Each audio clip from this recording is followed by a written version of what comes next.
Class 11th physics lesson 5 चल रहा है हमारा लॉज ऑफ मोशन, जिसके अंदर हमने यूनिफॉर्म सर्कुलर मोशन चल रहा है और वर्टिकल सर्कल में आज मोशन हम लोग देखेंगे।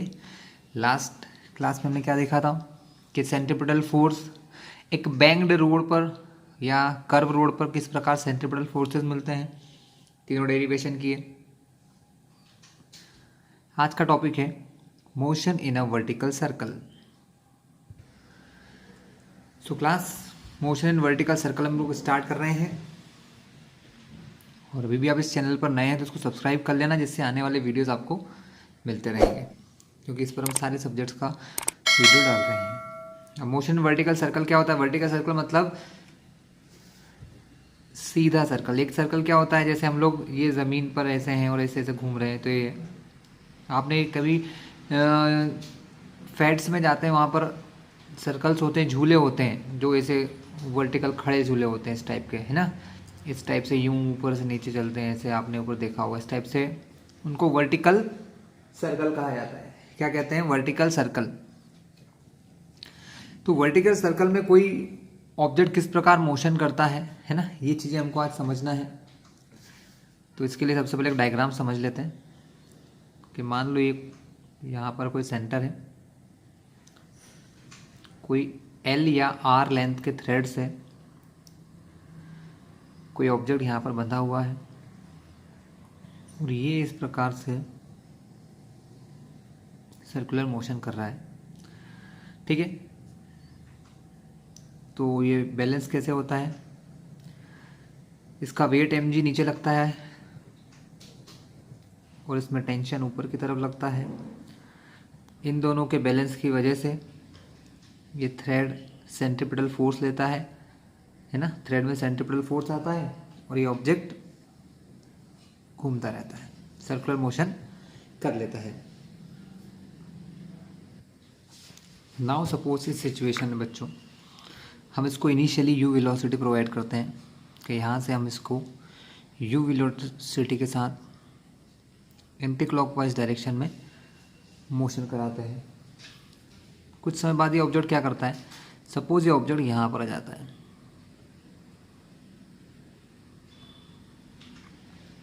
ना। यहाँ पर आने पर क्या होगा बच्चों? इसके अंदर इसकी जो हाइट है, देखा जाए तो इसकी हाइट जो है वो थोड़ा सा ऊपर हो चुकी है।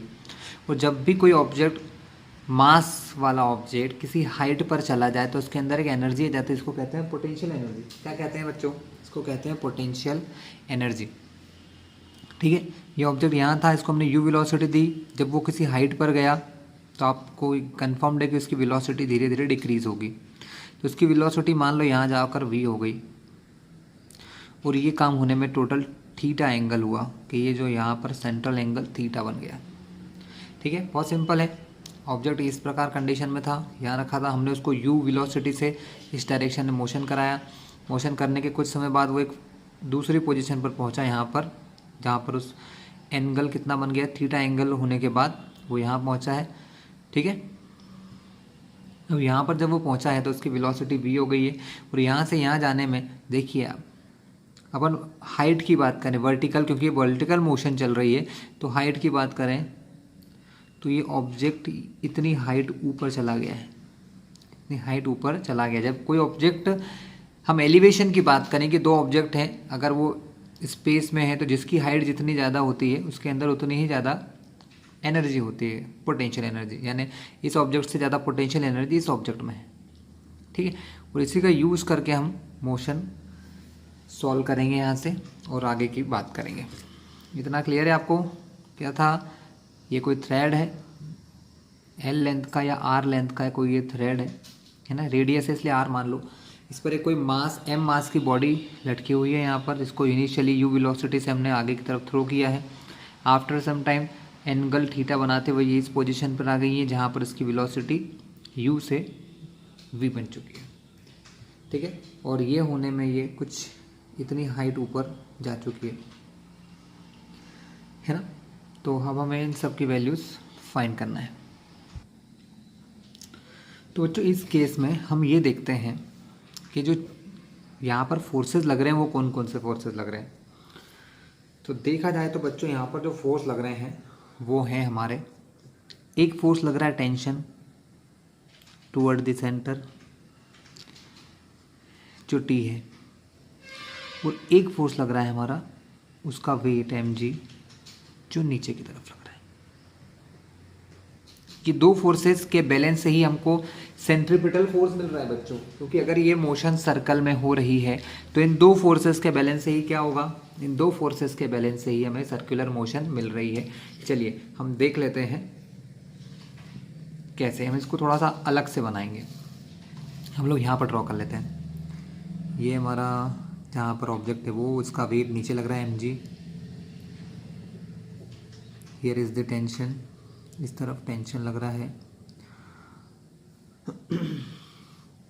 अब एक काम किया जाए, हम इसको रिजोल्यूट कर लेते हैं।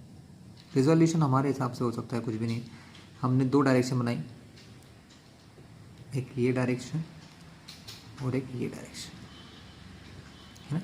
एक ये टी है, टी अपनी प्रॉपर डायरेक्शन में है, लेकिन mg जो है वो प्रॉपर डायरेक्शन में नहीं है। mg क्या कर रहा है, इस वर्टिकल के साथ जो एंगल देखो यहाँ बन रहा है ना बच्चों, जो थीटा एंगल यहाँ बन रहा है, देखिए ये लाइन और ये लाइन पैरेलल होगी तो यहाँ पर भी एंगल कितना बनेगा, थीटा एंगल बनेगा। तब इसके दो कंपोनेंट है बच्चों, कितने कंपोनेंट इस थीटा के, इस mg थीटा के दो कंपोनेंट हैं। कौन कौन से हैं, एक है mg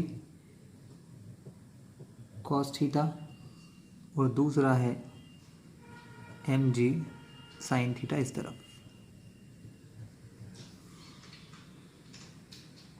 ठीक है, हम बात कर रहे हैं सर्कुलर मोशन की, तो हमको इस डायरेक्शन में नेट फोर्स फाइंड करना है। इस डायरेक्शन में क्या करना है, नेट फोर्स फाइंड करना है। और ये वाला जो फोर्स है ये ट्राई करता है इसको नीचे ले जाने का, लेकिन अभी इस फोर्स की बात नहीं कर रहे हैं हम, तो ये बात कर रहे हैं कि इस तरफ क्या लग रहा है, टेंशन फोर्स। और इस टेंशन फोर्स को बैलेंस करने के लिए कौन काम कर रहा है, mg cos थीटा काम कर रहा है बच्चों। क्या काम कर रहा है, mg cos थीटा वर्क कर रहा है।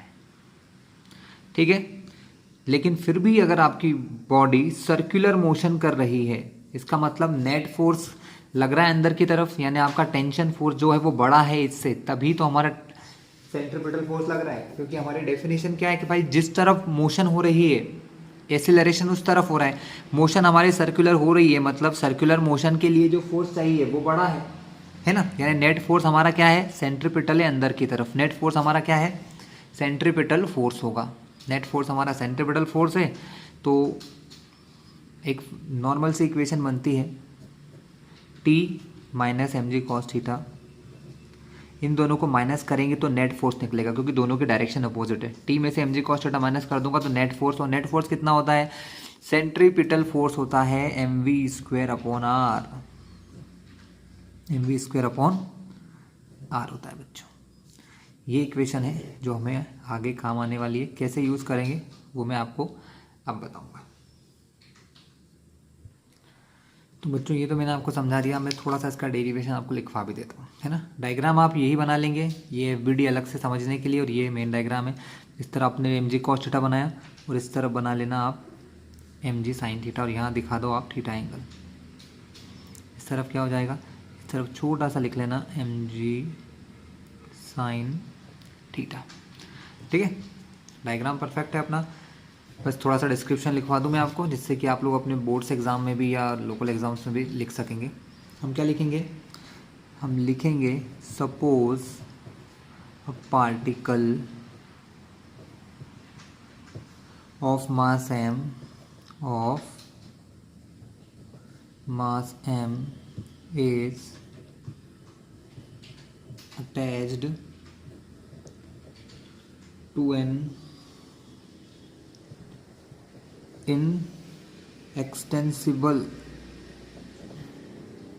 inextensible light string of length r.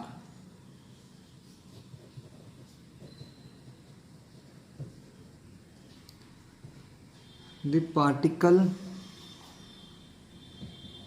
is moving in a vertical circle, particle का मोशन कर रहा है in a vertical circle, particle एक वर्टिकल सर्कल में मोशन कर रहा है।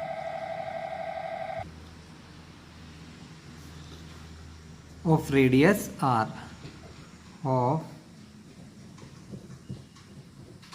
Radius R about a fixed point, about a fixed point जिसको हमने सेंटर है उसको ओ नाम दे दीजिए कि about a fixed point O, जिसको ओरिजिन या सेंटर कहते हैं। ठीक है,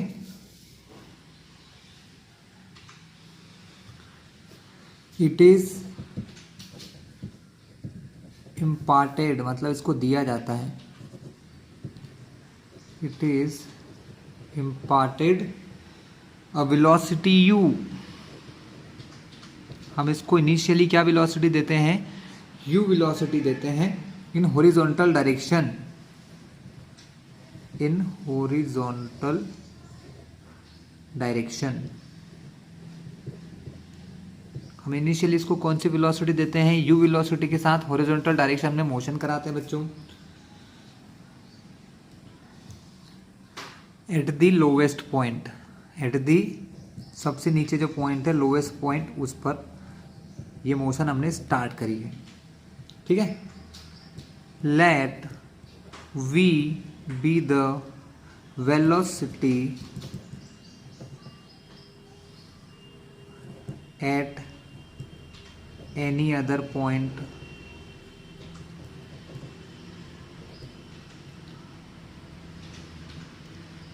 अदर पॉइंट बी नाम दे देते हैं हम लोग, other point B of this circle.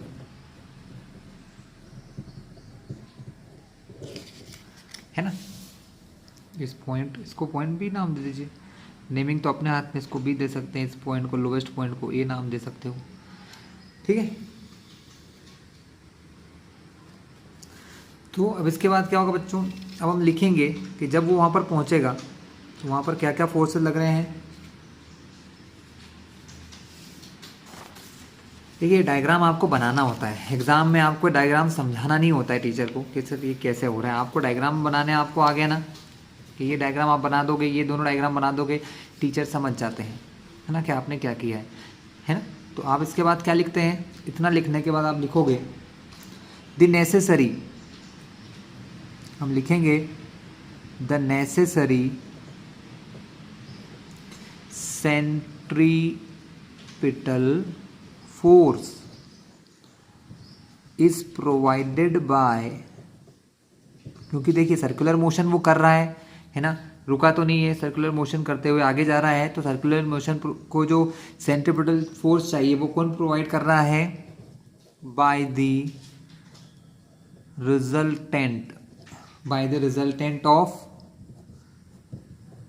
Tension T, मतलब tension T and M G cos theta, यानी एम जी कॉस थीटा और टेंशन टी दोनों का जो रिजल्टेंट है, दोनों का जो फाइनल आंसर है, जो मैंने आपको बताया था कि टी में से M G cos theta minus होता है, उस वजह से जो इसमें से जितना फोर्स बचेगा वो हमारा M V square upon R होगा, और वही सेंट्रीपिटल फोर्स होता है जो हमको मोशन कराने में हेल्प करता है। तो ये इक्वेशन फिर से लिख दीजिए कि centripetal force M V square upon R कैसे मिल रहा है, टी और एम जी कॉस थीटा को बैलेंस करने से, T minus M G cos theta, और ये ही आपकी इक्वेशन है। समझा, मैंने पहले ही चुका था, ऐसे लिखवा रहा हूँ कि एग्जाम में लिखना भी थोड़ा आना चाहिए। तो इस तरीके से आप यहाँ तक पहुँच गए। तो इसके बाद कुछ कंडीशंस आती हैं। अब कंडीशन 1 से स्टार्ट करते हैं, क्या क्या पॉसिबिलिटी होती है। ठीक है, तो पहली कंडीशन क्या है बच्चों, हमारी पहली कंडीशन ये है कि हमने जो मोशन यहाँ से चालू किए, बहुत बार आपने देखा होगा वर्टिकल मोशन अपने आप बहुत बार बीच में रुक जाते हैं।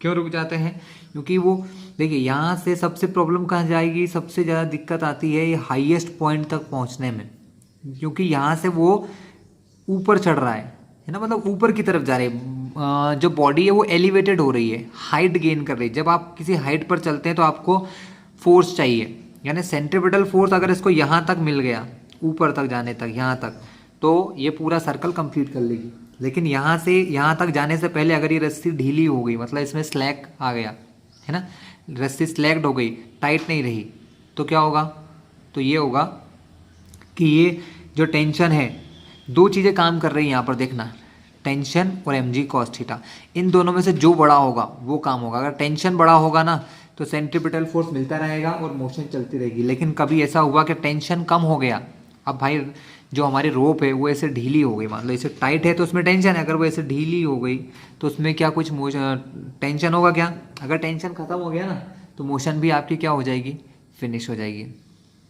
ठीक है, इसलिए ये जो रोप स्ट्रिंग रस्सी है ये स्लैग्ड नहीं होना चाहिए, ढीली नहीं होना चाहिए ना, इसलिए इसमें टेंशन की वैल्यू हमेशा mg cos से ज़्यादा होना चाहिए यहाँ तक पहुँचने तक। ठीक है, चलिए हम इसको डेराइव कर लेते हैं। तो कंडीशन ये है, द पार्टिकल, कोई पार्टिकल है, the particle will complete the circle, will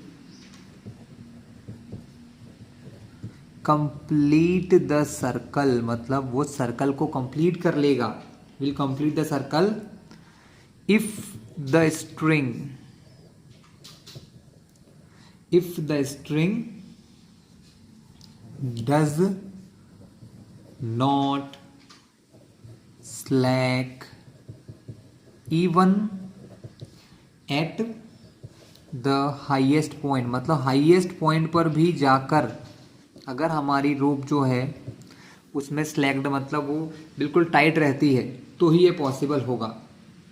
यानी जब थीटा कितना हो जाएगा, जब आपका थीटा हो जाएगा 180 डिग्री, या जिसको अपन कहते हैं पाई रेडियन। थीटा कितना होगा आपका इस कंडीशन में, पाई। कैसे, फिर से देखते हैं हमारे पुराने डायग्राम को।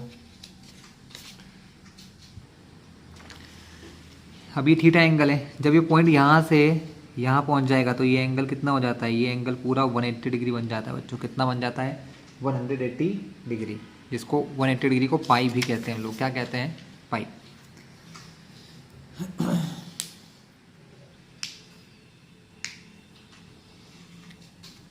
तो उस कंडीशन में क्या होना चाहिए बच्चों, इस कंडीशन में tension must be greater than और इक्वल टू 0, मतलब टेंशन हमारा 0 या उससे बड़ा होना चाहिए। इस कंडीशन को क्रिटिकल कंडीशन कहते हैं। क्या कहते हैं, क्रिटिकल कंडीशन। ठीक है, इन दिस सिचुएशन, मान लो टेंशन या तो 0 से बड़ा हो या 0 भी हो जाए तो भी चलेगा, लेकिन इन दिस सिचुएशन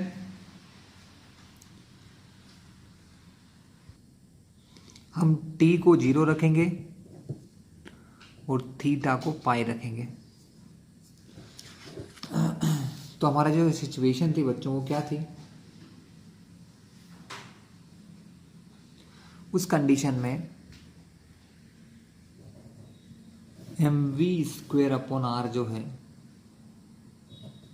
इस पॉइंट पर, हाईएस्ट पॉइंट पर जाकर जो हमारी जो वेलोसिटी होती है ना बच्चों, वो वेलोसिटी कैसी हो जाती है, वो वेलोसिटी मिनिमम हो जाती है। वो वेलोसिटी कैसी हो जाती है, मिनिमम। तो mv² r जो होगा वो mg के बराबर हो जाएगा। किसके बराबर हो जाएगा, mg के। अब ये चेंज क्यों हुआ, तो ये समझिए बात कि जब ऑब्जेक्ट यहाँ था बच्चों, देखिए सबसे नीचे था, ऐसा फिर से छोटा सा डायग्राम समझाने के लिए, जब ऑब्जेक्ट सबसे नीचे था तब उसका वेट mg काम कर रहा था। यहाँ पर क्या हुआ, हमारा जो mg था है ना, वो एक थीटा एंगल के साथ काम कर रहा था। सबसे ऊपर जब पहुँचेगा हाईएस्ट पॉइंट पर, तब भी उसका वेट नीचे काम करेगा, लेकिन अब mg की डायरेक्शन किस तरफ हो जाएगी, अब mg की जो डायरेक्शन है वो हमारे सेंट्रीपिटल फोर्स की तरफ हो जाएगी। किधर हो जाएगी, अब हमारे mg की डायरेक्शन सेंट्रीपिटल फोर्स की तरफ हो जाएगी। यानी अब तो हमको सेंट्रीपिटल फोर्स तो मिल रहा है mg से, हमको क्या मिल रहा है, सेंट्रीपिटल फोर्स तो मिल रहा है। ठीक है, बस हमको ये करना है कि हमारा टेंशन माइनस में नहीं जाना चाहिए। अगर टेंशन माइनस में चला गया तो प्रॉब्लम हो जाएगी। तो टेंशन 0 से ज़्यादा हो या 0 हो, बस ये दो चीज़ हमें चाहिए। टेंशन 0 हो या 0 से बड़ा होना चाहिए, 0 से कम नहीं होना चाहिए टेंशन।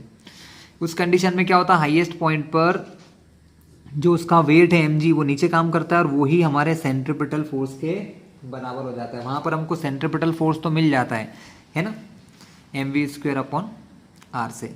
यहाँ से हम क्या कर सकते हैं, पहले तो m से m कैंसिल कर सकते हैं, यहाँ से हम v मिनिमम निकाल सकते हैं। क्या निकाल सकते हैं, v मिनिमम। कैसे, m से m कट गया, ये r यहाँ जाएगा, तो v मिनिमम मतलब ये तो कम से कम वेलोसिटी इसलिए बोलते हैं, ये v ही समझ लो आप कि v मिनिमम का स्क्वायर जो है वो rg या gr के बराबर होगा।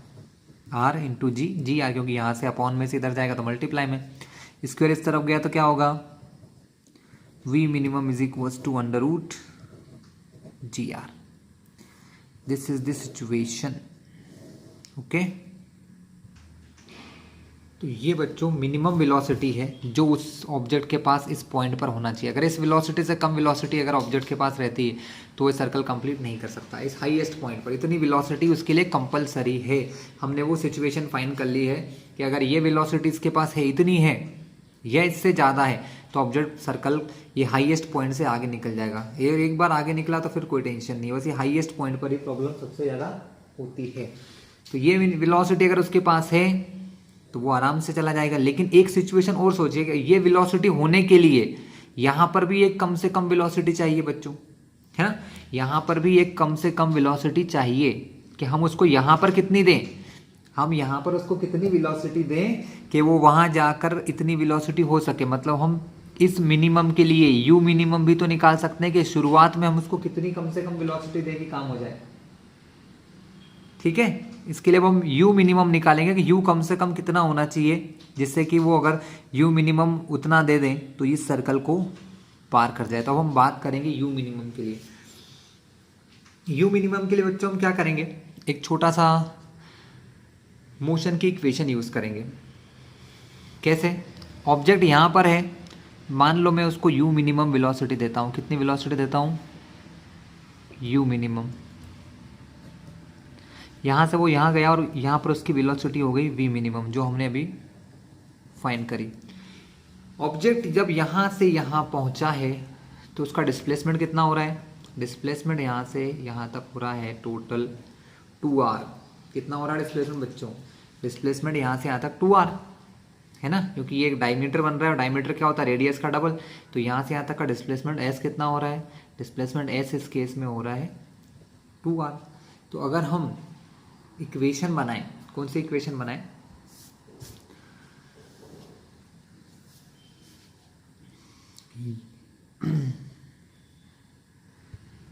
जो हमारी थर्ड इक्वेशन है मोशन की, थर्ड इक्वेशन क्या कहती है,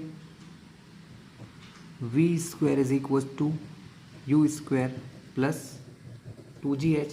लेकिन ऑब्जेक्ट नीचे से ऊपर चल रहा है ना, तो g नीचे काम कर रहा है, बॉडी ऊपर जा रही, तो यहाँ पर ये क्या बनेगा, ये बनेगा -2gh। समझाने के लिए पहले प्लस लगा के फिर मैंने माइनस लगाया, जिससे आप समझ पाओ। तो v² is equal to u² minus 2gh। अब यहाँ पर v को भी मिनिमम लेना है, u को भी मिनिमम लेना है, माइनस का 2gh आएगा इस तरफ, क्योंकि हमको निकालना क्या है, हमको निकालना है u मिनिमम। तो u मिनिमम का स्क्वायर बराबर v मिनिमम का स्क्वायर और माइनस का 2gh इस तरफ आया, तो ये बन गया प्लस का 2gh, है ना। यहाँ से हम क्या निकालेंगे, u मिनिमम के कम से कम कितनी वेलोसिटी हम उसको नीचे से दें कि वो ऊपर का सर्कल पार कर जाए। v मिनिमम स्क्वायर कितना होगा, देखो v मिनिमम है gr, अंडर रूट gr, उसके ऊपर लगाया मैंने स्क्वायर प्लस 2g, और h को मैंने क्या बताया, h हमारा डिस्प्लेसमेंट है जिसकी वैल्यू मैंने 2r पहले ही बता दिया आपको। तो ये हो गया 2r is equals to u minimum का स्क्वायर। बच्चों स्क्वायर से रूट कटेगा तो ये बन जाएगा gr प्लस 2 टू जा 4gr, g और r तो है ऑलरेडी यहाँ पर, 2 टू जा 4gr, gr प्लस 4gr कितना हो गया, gr प्लस 4gr बन गया आपका 5gr, और इसका जो स्क्वायर है वो इस तरफ आएगा तो बनेगा अंडर रूट। तो u मिनिमम कितना निकाल लिया आपने u मिनिमम फाइंड कर लिया अंडर रूट के अंदर 5gr। इतनी मिनिमम वेलोसिटी अगर हम उसको स्टार्टिंग में ही दे दें, इतनी मिनिमम वेलोसिटी अगर हम उसको यहाँ पर दे देंगे ना, तो ऊपर जाकर उसके पास v मिनिमम होगी और वो सर्कल को पार कर जाएगी। तो ये मैंने आपको वेलोसिटी की दोनों कंडीशन समझा दी। हाईएस्ट पॉइंट पर इतनी होना चाहिए और लोवेस्ट पर इतनी होना चाहिए। हाईएस्ट की बात हम नहीं करते, हम बात करते हैं लोवेस्ट पॉइंट की, क्योंकि हमने शुरुआत कहाँ से करी है, यहाँ से। अगर हम ऑब्जेक्ट को इतनी या इससे ज़्यादा वेलोसिटी देंगे तो उसके बाद अपने आप ही ये वेलोसिटी आ जाएगी और सर्कल को पार कर जाएगी। ये हमारी कंडीशन हो चुकी है बच्चों कि मिनिमम आपको कितनी वेलोसिटी देना है, आपको मिनिमम ये वेलोसिटी देना है या इससे ग्रेटर देना है, या इससे ग्रेटर वेलोसिटी देंगे तो वो सर्कल को इजीली पार कर लेगा। चलिए क्लास ये हटा रहा हूँ, आई होप कि आप समझ गए होंगे। चलिए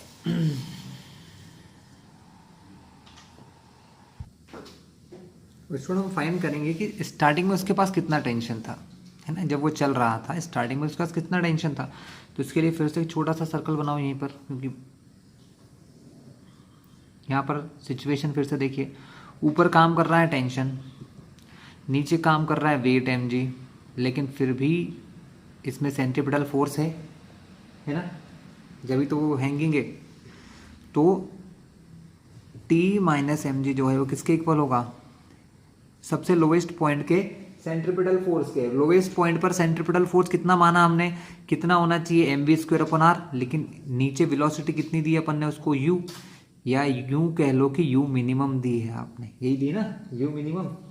तो u minimum square/r, mv²/r, v को मैंने क्या माना u मिनिमम सबसे नीचे वाले पॉइंट पर।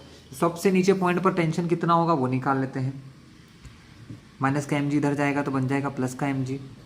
u मिनिमम की वैल्यू हमने निकाली √5gr, उसके ऊपर लगा है स्क्वायर और अपॉन में है एक r, स्क्वायर से रूट कट जाएगा तो टेंशन बराबर हो जाएगा mg प्लस ये रूट कटा तो mg इंटू 5r।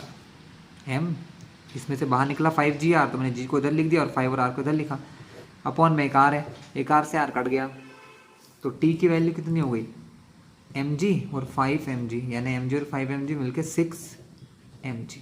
6 mg जो होता है यहाँ पर लोवेस्ट पॉइंट पर टेंशन होता है। कंडीशन हमने क्या समझ ली बच्चों कि जब ऑब्जेक्ट यहाँ से u मिनिमम से हमने ऑब्जेक्ट को बढ़ाया, ऑब्जेक्ट u मिनिमम √5gr लेके ऊपर गया, तो हाईएस्ट पॉइंट पर क्या होगा, उसको gr वेलोसिटी मिलेगी जिसको लेके वो आगे बढ़ जाएगा। और उस समय पर टेंशन कितना होगा, टेंशन हो गया मान लो उस समय पर 0, है ना। लेकिन अगर ये टेंशन यहाँ पहुँचने से पहले यहीं पर ही 0 हो गया बच्चों, तो क्या होगा समझिए। अगर टेंशन यहाँ पहुँचने से पहले 0 हो गया, अगर 5gr देंगे तो नहीं होगा, ये तो कंफर्म हमने सीख लिया कि √5gr मैंने स्टार्टिंग में यहाँ पे दिया तो ये सर्कल पार कर जाएगा, ये तो हमने कर ही लिया। लेकिन मान लो सपोज ऐसा हुआ कि हमने 5gr वेलोसिटी नहीं दी, उससे कम वेलोसिटी दी, तो ये कंफर्म्ड है कि टेंशन जो है वो हाईएस्ट पॉइंट पर पहुंचने से पहले ही 0 हो जाएगा, वो यहीं कहीं रास्ते में 0 हो जाएगा। और टेंशन 0 हुआ तो क्या होगा बच्चों, समझिए अब इधर से देखिए। मान लो हम अगर 5gr से कम वेलोसिटी देते हैं, कितनी वेलोसिटी देते हैं, 5gr से कम वेलोसिटी इनिशियली यहाँ से देंगे, तो जब वो यहाँ पहुँचेगा तो उसके पास किसी भी पॉइंट पर, हाईएस्ट पॉइंट पर पहुँचने से पहले ही टेंशन 0 हो जाएगा। क्योंकि देख लिया ना हमने, जब ये देंगे तो यहाँ पर जाकर टेंशन 0 होगा, है ना। लेकिन अगर इससे कम दिया, मान लो 4gr दिया, 3gr दिया, तो वो ऑब्जेक्ट यहीं कहीं पर जाकर टेंशन को 0 कर देगा। और टेंशन 0 हुआ बच्चों, तब इसमें जो एक कंपोनेंट है हमारा mg cos थीटा, वो तो लग ही रहा है। अगर अंदर वाला फोर्स 0 हो जाएगा तो इस पर सिर्फ एक ही फोर्स काम करेगा जो बाहर की तरफ ले जा रहा है, जिसको हमने क्या माना था यहाँ पर, इससे पहले वाले में mg cos थीटा माना था। तो क्या करेगा ये, इस समय पर इसके पास कोई टेंशन नहीं है। अगर टेंशन नहीं होगा तो सेंट्रल की तरफ कौन सा फोर्स लग रहा है, कोई फोर्स नहीं लग रहा है, तो सेंट्रीपिटल फोर्स कहाँ से आएगा, नहीं आएगा। इस कंडीशन में ऑब्जेक्ट इसको छोड़ के बाहर हो जाएगा, मतलब इसकी मोशन इस सर्कल से बाहर हो जाएगी, वो ड्रॉप हो जाएगा। सिंपल सी बात है, वो इस मोशन को कंप्लीट नहीं करेगा और ड्रॉप हो जाएगा। ठीक है, तो सिचुएशन समझ में आ गई बच्चों आपको। फिर से एक बार देख लीजिए कि अगर हम √5gr से कम वेलोसिटी देते हैं तो ऑब्जेक्ट क्या करता है, उसका टेंशन इस पाथ में, इसके बीच में कहीं पर भी हो सकता है टेंशन 0 हो जाए। और जैसे ही टेंशन 0 हुआ तो ऑब्जेक्ट आगे नहीं बढ़ पाएगा, क्योंकि यहाँ पर टेंशन 0 हो रहा है, तब तो उसका वेट mg है, उसको सेंट्रीपिटल फोर्स देने के लिए, लेकिन यहाँ पर सेंट्रीपिटल फोर्स देने के लिए कोई कंपोनेंट नहीं है फोर्स का, तो उस केस में क्या होगा, नो फोर्स और ऑब्जेक्ट नीचे फॉल हो जाएगा, मतलब मोशन रुक जाएगी, सर्कुलर मोशन होना बंद हो जाएगी। ठीक है, तो अब हम उसकी कंडीशन फाइंड कर लेते हैं कि कब ऐसा होगा कि ऑब्जेक्ट फॉल हो जाएगा। चलिए आगे चलते हैं।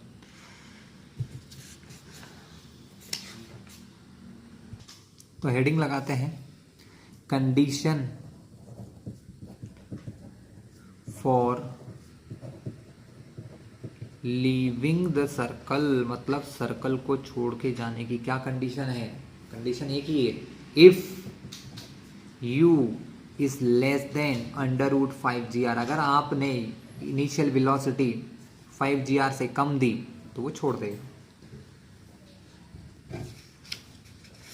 If u is less than √5gr, then the tension in the string will become zero before reaching the highest point पर पहुंचने से पहले, before reaching the highest point। ठीक है, और अगर ऐसा होता है तो हम वो वैल्यूज फाइंड कर लेते हैं। तो उस पॉइंट पर हम फिर से वही इक्वेशन लगाएंगे जो हमने अभी तक बनाई है। t बराबर हमने क्या लिखा है हमेशा, mg cos theta minus mv²/r। Tension zero हो रहा है ना, टेंशन तो जीरो हो रहा है, लेकिन क्या वेलोसिटी जीरो हुई है बच्चों? ऐसा तो कुछ कंडीशन हमने अभी तक फाइंड नहीं की है कि टेंशन जीरो हो गया, ठीक है, लेकिन जब वो मोशन कर रही है टेंशन जीरो, लेकिन वेलोसिटी तो कुछ ना कुछ होगी। तो उस वेलोसिटी की वजह से क्या होगा, ऑब्जेक्ट वो इस सर्कल को छोड़ के निकल जाएगा। टेंशन नहीं है, वेलोसिटी है, तो वो उस पॉइंट पर जिस डायरेक्शन में होगा उस तरफ ऐसे मोशन करके चला जाएगा। टेंशन जीरो है, वेलोसिटी जीरो नहीं हुई है, इसलिए वो ऑब्जेक्ट नीचे फॉल नहीं होगा, पहले तो उस तरफ जाएगा जिस तरफ उसमें वेलोसिटी की डायरेक्शन है ना, जिस तरफ जहाँ पर यहाँ पर है मान लो इस तरफ डायरेक्शन, तो इस तरफ डायरेक्शन चला जाएगा। यहाँ पर सपोज वो टेंशन जीरो होता तो वो इस डायरेक्शन में चला जाएगा, इस टाइप से वो उसको छोड़ के चला जाएगा।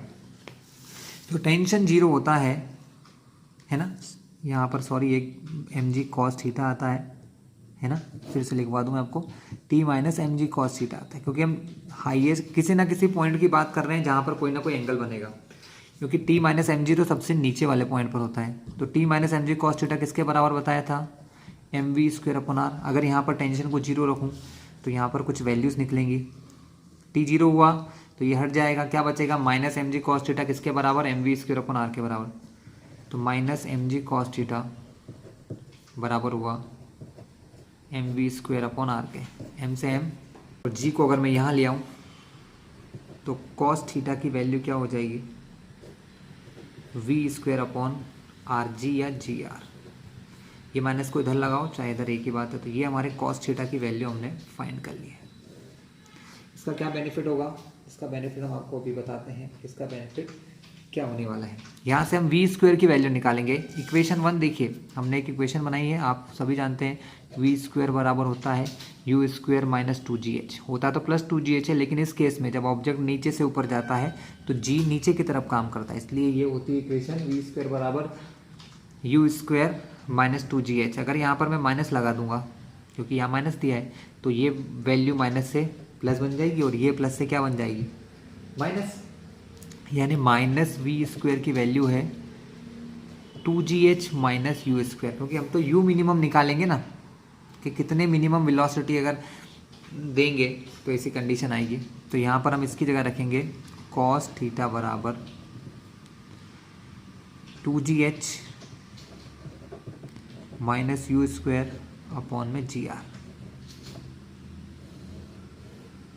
ये हुई हमारे cos थीटा की वैल्यू।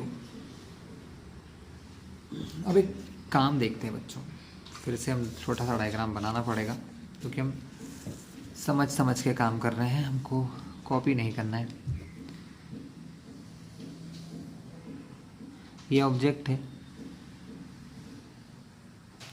अब ये यहाँ से मान लो जिस भी हाइट पर जाए, कहीं पर भी जाए, मान लो कि वो यहाँ से सपोज एग्जांपल कि वो यहीं पर जाकर इसकी जो वेलोसिटी थी, टेंशन यहीं पर जाकर 0 हो गया, मान लो नॉर्मल सा एग्जांपल बता रहा हूँ, यहाँ पर मान लो जाके उसकी टेंशन 0 हो गया।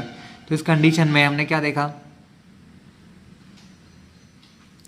ये आपका क्या है, ये है आपका आर, उसने कितनी ऊपर हाइट तक जाकर मोशन करी, उसने एच हाइट तक जाके मोशन करी, ये हो गई आपकी हाइट एच, है ना। यहाँ बन रहा है एंगल थीटा, है ना, यही हुआ ना। ये ऑब्जेक्ट यहाँ से इतना ऊपर चला, मतलब वो एच हाइट तक चल पाया, सिर्फ कितनी हाइट तक चल पाया, एच हाइट तक चल पाया। तो अगर मैं यहाँ से कॉस थीटा की वैल्यू निकालना चाहूँ तो कॉस थीटा क्या होता है, कॉस थीटा होता है बेस अपॉन हाइपोटेनियस, यही होता है, क्या होता है, बेस अपॉन हाइपोटेनियस होता है। ये थीटा इससे बन रहा है तो ये हो गया बेस और ये हो गया आपका हाइपोटेनियस। तो बेस कितना हो गया, ये वैल्यू क्या है, ये वैल्यू को अगर देखें ना तो ये वैल्यू है आपकी आर माइनस एच, कितनी है बच्चों, ये वैल्यू है आपकी आर माइनस एच, ये टोटल यहाँ से यहाँ तक आर, ये माइनस एच, और उसके अपॉन में क्या आएगा आर। तो कॉस थीटा की वैल्यू हो गई आपकी R upon R minus H, ठीक है। या ये ना करते हुए मैं दूसरा तरीका बताता हूँ, ये आर यहाँ से यहाँ जाएगा तो ये बन जाएगा R cos theta is equals to R minus H, इस माइनस के एच को इधर लाऊं तो ये प्लस का एच बन जाएगा, और ये आर कॉस थीटा इधर आएगा तो ये बन जाएगा आर कॉस थीटा। आर दोनों में कॉमन लें तो एच की वैल्यू हो गई आर, और यहाँ से आर कॉमन गया इन दोनों में से तो यहाँ बचेगा 1, माइनस यहाँ से आर गया तो कॉस थीटा। ये हमारे हाइट की वैल्यू है जो इस थीटा पर डिपेंड कर रही है कम्प्लीटली, जितना थीटा बढ़ेगा उतनी हाइट हमारी बढ़ती जाएगी ऐसे ऐसे, ठीक है। ये सिचुएशन क्लियर हो गई आपको, जिनको समझ नहीं है फिर से समझ लीजिए कि ऑब्जेक्ट यहाँ था, यहाँ से वो यहाँ पहुँचा, तो हम ये देख रहे हैं कि वो हाइट में कितना पहुँचा है, हमको हाइट वाइज देखना है। तो यहाँ से देखा जाए तो वो इतनी हाइट तक पहुँचा है, ये वाली हाइट तक। अगर मैं आपसे पूछूं कि ये इतनी वैल्यू क्या है, तो ये वैल्यू निकालने के लिए इस पूरे आर में से आप इस एच को माइनस कर दोगे, और ये इतनी वैल्यू हो गई आर माइनस एच, ये दिया आर, तो कॉस थीटा की वैल्यू क्या होगी, base R minus H upon hypotenuse R. बस कॉस थीटा की वैल्यू निकाली आपने और कुछ नहीं किया, तो आपको हाइट की वैल्यू पता चल गई, 1 माइनस कॉस थीटा। क्लियर है बच्चों। अब इसका हम यूज कर सकते हैं, हम चाहें तो इसका यूज़ कर लें, चाहे इसका यूज़ कर लें, जो भी करना चाहें। मैं काम करता हूँ, मैंने अभी एक क्वेश्चन में कॉस थीटा की वैल्यू निकाली, मैंने कॉस थीटा की जो वैल्यू निकाली ना, ये वाली वैल्यू मैं यहाँ रख देता हूँ, तो क्या हो जाएगा, तो ये हो जाएगा, एक काम करते हैं, इसको इक्वेशन 3 नाम देते हैं, इसको इक्वेशन 2 नाम देते हैं, और लिख देते हैं इक्वेशन 2 और 3 से, इक्वेशन 2 फ्रॉम इक्वेशन 2 एंड 3। ये बोलता है कॉस थीटा इसके बराबर है, किसके बराबर है, 2gh minus U square upon G R के। ये इक्वेशन कहती है कि कॉस थीटा तो r minus H upon R के बराबर है, r minus H upon R के बराबर है, ठीक है। तो हम यहाँ से हाइट निकाल लेंगे कि वो किस हाइट तक जाएगा। यहाँ भी आर है, यहाँ भी आर है, कैंसिल कर दिया, ठीक है। वैल्यूज फाइंड करते हैं, ठीक है। आर माइनस एच बचा, यहाँ पर जी आर बचा, पहले जी इधर जाएगा मल्टीप्लाई होने, तो 2gh माइनस यू स्क्वायर बचेगा, ये जी यहाँ जाएगा, तो ये बन जाएगा जी आर माइनस जी एच, ये जी एच को इधर ले जा रहा हूँ, ये यू आर को इधर लाऊंगा, 2gh माइनस का जी एच इधर आया तो प्लस का जी एच, यहाँ पर है जी आर माइनस का यू स्क्वायर इधर आया तो प्लस का यू स्क्वायर, ये बन जाएगा 3gh, क्योंकि 2gh है ऑलरेडी, एक जी एच और, तो 3gh, इसको लिख लिया अपन ने U R plus G R, ये जो h निकालना है आपको हाइट, तो 3g नीचे आ जाएगा। तो h बराबर क्या हो गया, U square plus G R upon 3g। ये किस चीज़ की वैल्यू है कि वो इतनी हाइट अटेंड करेगा।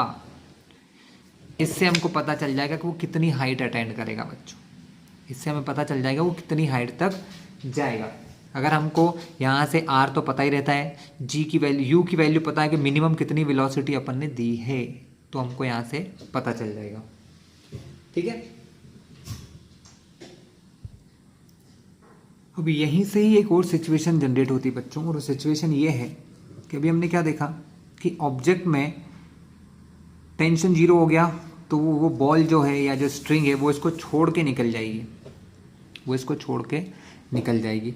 लेकिन कभी ऐसा भी हो सकता है कि एक कंडीशन ऐसी भी आएगी जाते जाते, क्योंकि जब इसकी वेलोसिटी 0 हो जाए, मतलब ये जो वेलोसिटी ऊपर जाती है ना, ये u रहती है, हम ऐसी कौन सी वेलोसिटी u दें, हम ऐसी कौन सी वेलोसिटी दें कि वो ऑब्जेक्ट की वेलोसिटी 0 हो जाए। अगर इसमें वेलोसिटी भी 0 हो गई बच्चों, टेंशन के साथ साथ अगर वेलोसिटी 0 हो गई, तो बिना वेलोसिटी के ऑब्जेक्ट आगे गिरेगा क्या, आगे जाएगा क्या, वो ऑब्जेक्ट आगे नहीं जाएगा। तब वो ड्यू टू ग्रेविटी फिर से नीचे आने लग जाएगा, तब वो उसको लीव नहीं करेगा, उसी के साथ फिर से नीचे आ जाएगा, है ना। तो हम अब फाइंड करेंगे कि वेलोसिटी किस हाइट पर जाकर 0 होगी, वेलोसिटी किस हाइट पर जाकर 0 होगी। तो हम लिख लेंगे इक्वेशन से, on what height velocity become 0। तो भैया वेलोसिटी 0 कब होगी आपकी, तो वेलोसिटी 0 तब होगी, हमारा सिंपल सा फॉर्मूला है v square is equal to U square minus 2gh, velocity 0। ठीक है, वेलोसिटी 0 कब होगी, अब इससे पता चल जाएगा, यू स्क्वायर माइनस 2gh, ये 2gh इस तरफ आएगा तो बन जाएगा 2gh माइनस से प्लस बराबर u का स्क्वायर। अगर यहाँ से h निकालना है तो h कितना हो गया, h हो गया हमारा u स्क्वायर अपॉन 2g। हमने दो हाइट यहाँ पर फाइंड कर ली है, एक हाइट ये जिस पर वेलोसिटी 0, एक हाइट ये जहाँ पर वेलोसिटी 0 नहीं लेकिन टेंशन 0, यहाँ पर दोनों 0। ठीक है, तो अब हमें क्या कंडीशन करना है, अब हमें वो वेलोसिटीज निकालना है जिसकी वजह से वो इन दोनों के बीच में रहेगा, है ना। तो चलिए बच्चों, अब हम चलते हैं कंडीशन निकालते हैं। अब आप थोड़ा सा फिर से एक बार डायग्राम पे हैं, डायग्राम ही है जो समझा सकता है सब कुछ। क्या हमने दो हाइट फाइंड करी, एक हाइट वो फाइंड करी, इनिशियली हमने कोई वेलोसिटी दी, एक हाइट वो है जिस पर वो उसका टेंशन 0 हो जाएगा, वेलोसिटी 0 नहीं होगी, और ऑब्जेक्ट जिस डायरेक्शन में होगा इससे सर्कल को छोड़ के चला जाएगा। लेकिन एक कंडीशन वो भी पॉसिबल है जब ऑब्जेक्ट ऐसी सिचुएशन में पहुंच जाए कि उसके अंदर वेलोसिटी भी 0 हो जाए और टेंशन भी 0 हो जाए। जब ये दोनों हो जाएंगे तब ये ऑब्जेक्ट इस सर्कल को छोड़ के नहीं जाएगा, क्योंकि उसके पास वेलोसिटी नहीं होगी। इसलिए ड्यू टू ग्रेविटी की वजह से क्या करेगा, वो फिर से नीचे आ जाएगा और ऑसिलेशंस करना चालू कर देगा बच्चों। क्या चालू कर देगा, वो ऑसिलेशंस करना चालू कर देगा। ऑसिलेशंस मतलब वो इस टाइप से टू एंड फ्रो ऐसे स्ट्रिंग से लटकेगा, यहाँ से उसको जो मोशन दी हाईएस्ट पॉइंट पर जाएगा, वेलोसिटी और टेंशन दोनों 0 हो जाएंगे, तो ड्यू टू ग्रेविटी वो फिर से नीचे आएगा। लेकिन जैसे ग्रेविटी फोर्स नीचे लगेगा इसमें फिर से टेंशन बनने लग जाएगा, फिर से टेंशन बन जाएगा, और ये नीचे ना गिरते हुए फिर से ऐसे मोशन ऑसिलेशन कर, इधर भी फिर वो जाएगा, थोड़ा ऊपर जाएगा, इधर कंडीशन में पहुंचेगा, यहाँ पर फिर से उसके टेंशन वेलोसिटी दोनों 0 हो जाएंगे, वो उसकी मोशन रुक जाएगी लेकिन छोड़ के नहीं जाएगा क्योंकि वेलोसिटी भी 0 हो गई है। उस कंडीशन में फिर से ग्रेविटी काम करेगा, तो वो नीचे की तरफ फोर्स लगेगा, जैसे ही नीचे की तरफ फोर्स लगेगा उसमें टेंशन भी लगने लग जाएगा, और फिर से वो इस प्रकार से ऑसिलेशंस करने लगेगा। तो फाइनली हम हमारे एंड तक पहुंच चुके हैं। हमने क्या देखा है कि ये कौन सी हाइट है, ये वो हाइट है जो हमने अटेंड करी है किसके लिए, लीविंग द सर्कल, और एक हाइट हमने वो अटेंड करी है जो जिस पर सर्कल की मोशन 0 हो जाएगी। तो इस ये जो हाइट है जहाँ पर वो पहुँचा, इन दोनों के बीच में वो ऑब्जेक्ट क्या करेगा, यहाँ से छोड़ जाएगा। तो हम अब मिनिमम वेलोसिटीज निकालेंगे कि किस कंडीशन में वो ऑसिलेशन करेगा और किस कंडीशन में वो ऑब्जेक्ट इस वेलोसिटी को छोड़ के चला जाएगा, है ना, इस सर्कल को छोड़ के चला जाएगा। तो हमारे पास एक ही सिचुएशन है बच्चों कि हमने जो हाइट निकाली है वो हमारी h1 से कम होना चाहिए। हमने जो यहाँ हाइट निकाली है, ये हाइट, सॉरी इसको h1 नाम दिया था मैंने, यहाँ या देना भूल गया। तो h1 जो हाइट है हमारी, h1 हाइट जो है हमारी, जिस पर वो सर्कल को छोड़ेगा नहीं, है ना, और ये जो हाइट है जिस पर वो सर्कल को छोड़ेगा, तो ये h हाइट हमेशा किससे कम होगी, h1 से कम होगी। ठीक है, इस सिचुएशन को सॉल्व करके हम u की वैल्यू फाइंड कर लेंगे कि हमारा u कितना होना चाहिए। सब कुछ डिपेंड कर रहा है बच्चों u पर। इनिशियली आप वेलोसिटी क्या दे रहे हो, सब कुछ उसी पर डिपेंड कर रहा है। h की वैल्यू हमारी थी u² + gr/3g, ये कम होना चाहिए h1 से जो है u² / 2g। ठीक है बच्चों, कैंसिलिंग करें, ये कैंसिल हो गया, ये 3 इधर जाएगा, 2 इधर जाएगा, तो 2u² + 2gr ये इधर जाएगा, 3u² के 2u² इधर आएगा, तो 2gr इज ग्रेटर देन, इधर लिखा है 3u² प्लस का 2u² इधर आएगा तो बनेगा माइनस का 2u², तो यहाँ बचेगा 1u² is equal to 2gr। ठीक है, यहाँ पर u² ज़्यादा होना चाहिए, u² क्या होना चाहिए, ज़्यादा होना चाहिए 2gr से, है ना, यानी u² जो है ग्रेटर होना चाहिए √2gr से।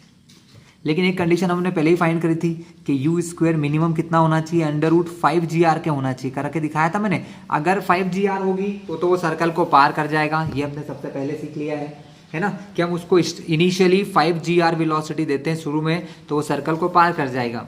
लेकिन 5gr से कम होगी तो वो क्या करेगा, वो सर्कल को पार नहीं करेगा, सर्कल को छोड़ के चला जाएगा। लेकिन अब एक हमने वो भी वेलोसिटी फाइंड कर ली है, ये अगर इतनी वेलोसिटी नहीं हुई या इससे कम हो गई तो वो सर्कल को छोड़ के नहीं जाएगा, सर्कल के अंदर ही रह जाएगा, मतलब लीव नहीं करेगा, ऑसिलेशन करने लगेगा। तो ये जो सिचुएशन है ना बच्चों, ये है लीविंग द सर्कल के लिए, है ना, दिस सिचुएशन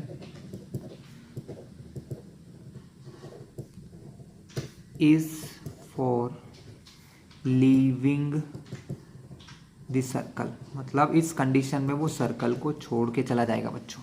ठीक है, अगर इन दोनों के बीच की वेलोसिटी हुई तो कंफर्म वो सर्कल को छोड़ के चला जाएगा। ठीक है, लेकिन अगर हमारी वेलोसिटी जो u² है वो और कम हो गई, किससे, इससे भी कम हो गई, हमारी जो u² है अगर 2gr से भी कम हो जाती है, तब क्या करेगा वो, इस कंडीशन में 2gr से और कम होगा। अभी क्या बोल रहा है कि हमारा जो u² है, सॉरी ये u कर लो इसको और इसको भी u कर लो, हमारा जो u है, हमारा u 2gr से बड़ा है और 5gr से छोटा है, मतलब √5gr से छोटा है, तो इन दोनों के बीच में कोई भी वेलोसिटी है जैसे 3gr 4gr, तो उस पर क्या होगा, वो सर्कल को छोड़ के चला जाएगा। लेकिन अगर वेलोसिटी इससे भी कम हो गई, यानी √2gr से भी वेलोसिटी कम हो जाएगी, हम लिख लो यहाँ पर कि when u is less than √2gr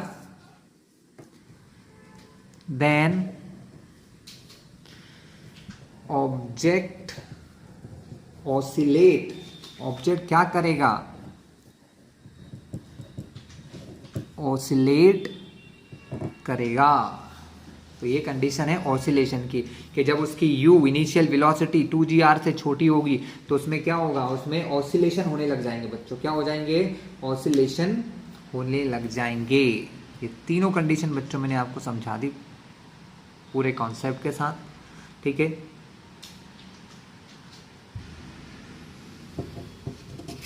so class, तो एक छोटा सा टॉपिक और रह गया हमारा इस चैप्टर में, जिसको हम कर लेते हैं तो हमारा ये चैप्टर लगभग फिनिश हो जाएगा, और इसके बाद एक और वीडियो बनेगा जिससे हमारा काम फिनिश हो जाएगा।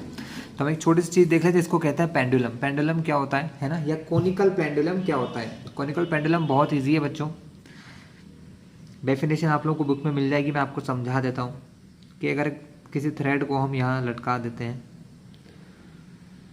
और कोई ऑब्जेक्ट को ऐसे हॉरिजॉन्टल मोशन करा दें, अभी हमने वर्टिकल मोशन करी थी, हम उसको अगर हॉरिजॉन्टल मोशन करा दें, क्या करा दें उसको, हॉरिजॉन्टल मोशन करा दें। कैसी मोशन, ये ऑब्जेक्ट है ना, इसको अगर यहाँ से ऐसा थोड़ा सा टिल्ट कर दिया और ऐसे हॉरिजॉन्टल मोशन करा दी, तो वो एक जो हमारा ऑब्जेक्ट होता है वो क्या कहलाता है, पेंडुलम कहलाता है। क्या कहलाता है, पेंडुलम, है ना। ये ऑब्जेक्ट है, हमने इसको ऐसे टिल्ट किया, है ना, और यहाँ से हम इसको मोशन करा दें, क्या करा दें, इसको मोशन करा दें, तो वो क्या होता है, पेंडुलम कहलाता है। ठीक है, अब यहाँ पर की सिचुएशन वही है जो हमने क्वेश्चन में पढ़ी थी। क्या क्या सिचुएशन पर हमने क्वेश्चन में पढ़ी थी, हमने यहाँ पर क्वेश्चन ये पढ़ा था, इससे पहले जो देखा था कि इसमें टेंशन कहाँ काम करता है, टेंशन ऊपर काम करता है, वेट mg नीचे काम करता है, और यहाँ हम थीटा डिग्री एंगल पर इस पेंडुलम को चला रहे हैं। हमने थीटा डिग्री इस ऑब्जेक्ट को इधर किया और इस पेंडुलम को हम स्टार्ट कर रहे हैं। तो अब इसके सपोज अगर टेंशन के कंपोनेंट करें तो टेंशन के दो कंपोनेंट होंगे, एक ये जो होगा टी कॉस थीटा और एक ये अंदर जो होगा T sine theta. T sine theta क्या करता है, टी साइन थीटा इसको सेंट्रीपिटल फोर्स देता है, T sine theta centripetal force देता है, और टी कॉस थीटा जो होता है वो mg को बैलेंस करता है। क्या करता है, टी कॉस थीटा जो होता है स्टूडेंट वो mg को बैलेंस करता है। ठीक है, यहाँ से इक्वेशन बनाए तो क्या बनती है इक्वेशन कि टी कॉस थीटा जो है वो इक्वल होता है mg के, और टी साइन थीटा जो है वो इक्वल होता है हमारे mv स्क्वायर अपॉन आर के, है ना। mv स्क्वायर अपॉन आर के कैसे, क्योंकि अंदर जा रहा है वो सेंट्रीपिटल फोर्स है, centripetal force mv square upon R हो गया। अगर इक्वेशन ये 2 है, ये इक्वेशन 1 है, इस 2 वाली को 1 से डिवाइड कर दें तो क्या होगा, टी साइन थीटा बराबर हो गया mv square upon R upon में T cos theta mg, cancel, sine upon cos हो गया टेन थीटा, मास से mass cancel, V square upon R G. ठीक है, V square upon R G. हमें एक और वैल्यू पता है, ये तो हमारा क्या रिलेशन था बहुत बार निकाल चुके हैं, हमको आता है, हम जानते हैं v इज इक्वस टू होता है आर ओमेगा, यानी ओमेगा की अगर वैल्यू यहाँ से निकालूँ तो ओमेगा बराबर होता है v अपॉन आर। ठीक है,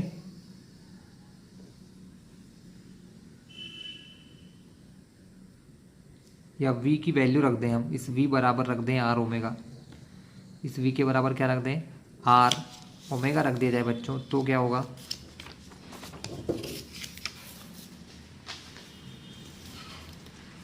अगर हम इस v की जगह आर ओमेगा रख दें तो टेन थीटा बराबर आर का स्क्वायर और ओमेगा, क्योंकि v का स्क्वायर है अपॉन में आर जी।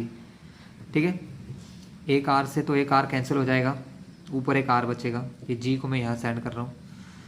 देखिए एक आर से एक आर कटा तो यहाँ बचा एक आर, वो आर जाएगा अपॉन में और जी अपॉन से जाएगा मल्टीप्लाई में, तो G tan theta upon are बराबर बचेगा ओमेगा का स्क्वायर। ओमेगा क्या होता है, एंगुलर वेलोसिटी होता है। क्या होता है, एंगुलर वेलोसिटी। स्क्वायर दूसरी तरफ जाएगा तो स्क्वायर का रूट, तो G tan theta upon R is equals to हो गया आपका ओमेगा।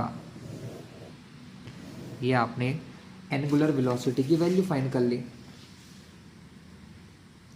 अब हमें फाइंड करना है टाइम पीरियड के, कितने टाइम पीरियड में हमको फाइंड करना है टाइम पीरियड ऑफ पेंडुलम, कि कितने टाइम पीरियड में पेंडुलम अपना चक्कर लगा लेगा। तो टाइम पीरियड बराबर क्या होगा बच्चों, टाइम पीरियड का सीधा सा फंडा है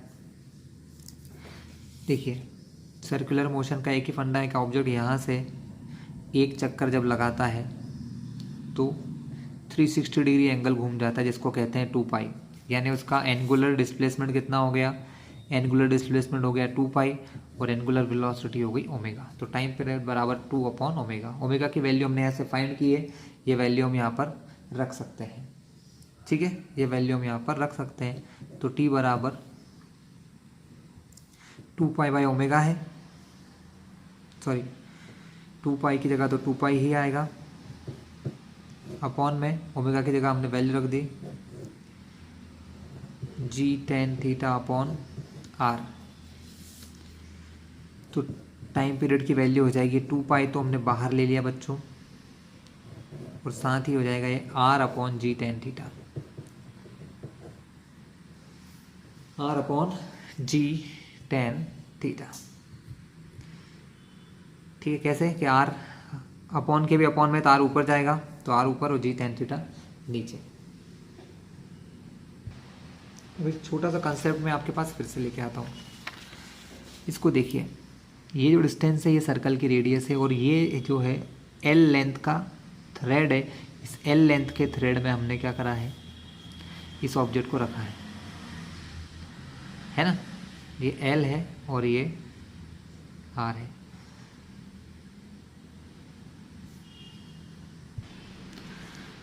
तो सिंपल सी बात है बच्चों, अगर ये एल है, ये डिस्टेंस हमको पता है क्या, हमको नहीं पता है।